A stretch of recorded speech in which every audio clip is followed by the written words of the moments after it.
month. My father's having surgery tomorrow. I hope Oh that goodness, goes that's well. true. Yeah, it's I'm Who's trying to. having surgery tomorrow? My father? Wait, what did you Your say? your dad or your My dad. father? Your dad. My dad, yeah. Um, Man, a lot of surgeries in your family of late. yes. Yeah. Maybe Um, just two, but that's a lot. you're Usually missing my they're only mother-in-law. zero. So, three. Yeah, kind of bumpy around here lately. And, With Colin. yeah, Colin's the most recent one. Well, until tomorrow. You must have been so afraid when that happened. I'm just imagining that drive to the hospital. I've been on some drives like that. Like what I was the kid in these scenarios, but there's one time when I was, I don't know, maybe 11, and I confused like children's Motrin, which an 11-year-old can pop 4 or 5 of, Hmm. with my father's Ultram like back medication that he was given after a ruptured disc Like surgery on his back. painkillers. So extremely powerful painkillers that my dad, who's like 275 pounds or something, like couldn't like he's like, oh, I took half of one. They made me so dizzy and lightheaded. I can't stand that feeling. And like he wouldn't take them. He was like, I'll just deal with the pain. I take 4 of them as like an 11 or 12-year-old and wake up in the night virtually paralyzed from the waist down. My lower body You was had your numb. zoot suit on. My lower body was numb. I get up and vomiting, and I worked it out myself pretty quickly. They were like, "What did you take? What have you eaten? What et cetera, et cetera." And I was like, "Oh, those painkillers." He's like, I took 4 children's Motrin," and they're like, "Well, let's get them. Let's look at them." And we get them, and they're like, "Those are children." So not emergency trip, fast as you can go through every. I just remember every light was green, and like I'm over there praying and just like can't film. And I remember we got to the hospital, Were you and they still didn't. pretty much paralyzed at this point in the car, I like a was very Stephen Hawking wobbly. head, like No, laying on it the. was lower. It was weird. It was my lower body, like waist down, was like it was like it was asleep, but not in a tingly way, like in a very numb, dead kind of way. And I was really stumbly and couldn't walk very well. But we get there, and they didn't pump my stomach. I don't even know what that entails exactly. I would imagine you need to be unconscious or something for that. But they gave me that activated charcoal mixed with chocolate milk, and that absorbs anything and everything, all the toxins, and then brings it back up. And I just remember we're sitting in this doctor's office, and I'm drinking this stuff in like this back room of the ER, and they had that fake wood panel wall, and I'm staring at it, fucked out of my head. Must have been so high, so high. If you can imagine a child for the first time taking extremely powerful painkillers. I don't even know what they are, but I saw the devil in the wood and like the artificial wood grain, and I was like, I see the devil. And my dad's like, he's saying he sees the devil. What should we do about that? and the doctor's like, where do you see the devil? And I'm like, on the wall. And then they realized that I wasn't saying that I believed the devil was present, that I was just like, that kind of looks like the devil. And then It everybody was had a like big saying, laugh "I about it. see a hippo in the wall." Yeah. Yeah, You were yeah, just yeah. describing the shape. They thought you were going into a darker place with it. Exactly. Yeah. But I just remember how terrified my dad was, just hauling ass, getting into that ER as fast as he could, and just looking over and like, all right, you're gonna be all right, buddy. You're gonna be all right, and just how worried he was, and I'd never seen him that scared. And I'm just imagining a similar scenario there. That's terrible. It wasn't like that. So I was prepared to do that. Right? Like as we're leaving the neighborhood and stuff, I'm like, I am just gonna, go as fast as I can and get him to the hospital because Colin's pale, he's sweaty, he's throwing up, and he wants to sleep. And these are all like I know that these are shock symptoms. I just don't know how serious shock is. Like, is that something that's kind of cool and not a big deal, or is it like, no, don't let him go into full shock because then the heart stops, or who knows what, right? Yeah. I So just want ER to know he should stay awake. yeah, right. And then I mentioned that to my wife, and she's like, I think that's just with head injuries. I'm like, I'm not even sure. I don't know.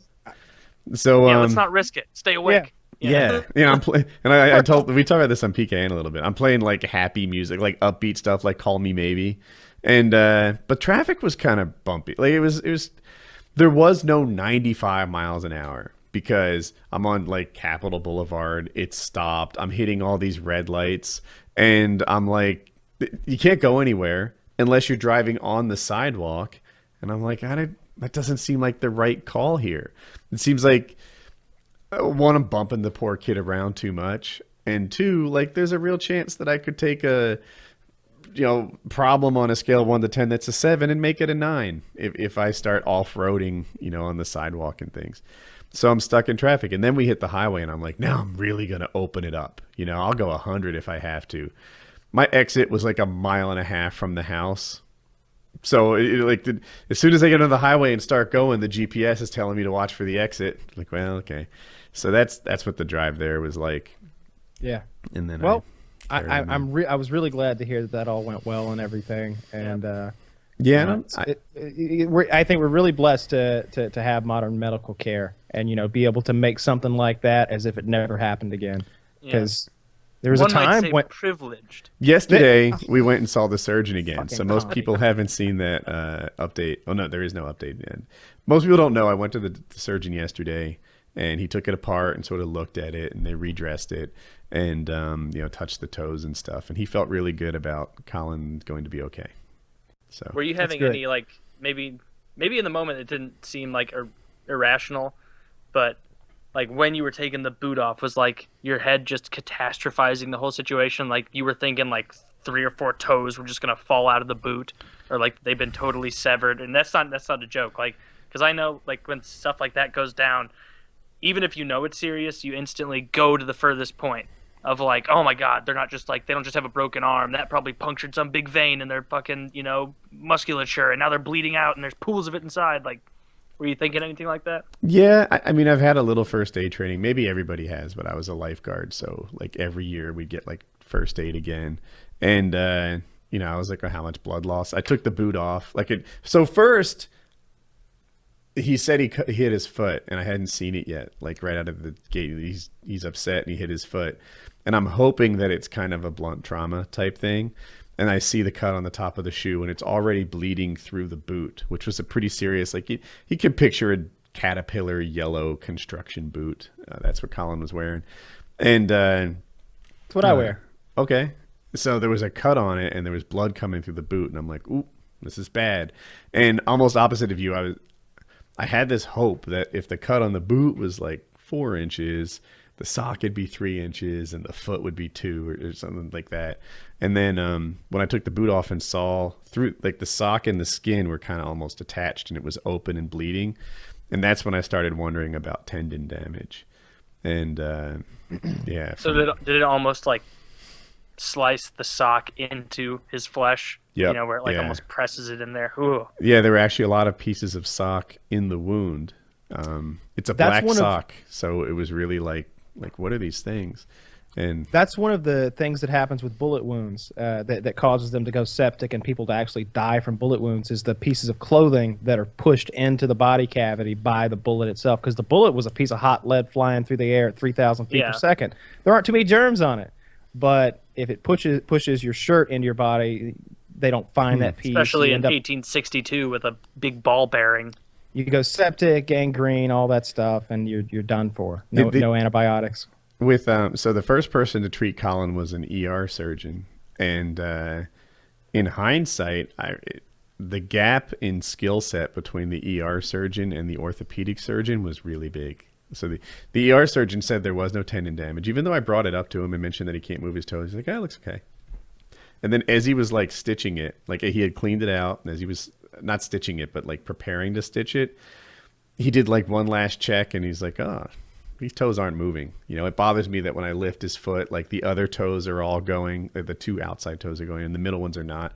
So then he called in the orthopedic surgeon. The orthopedic surgeon spent, well, first of all, instantly, these tendons aren't working.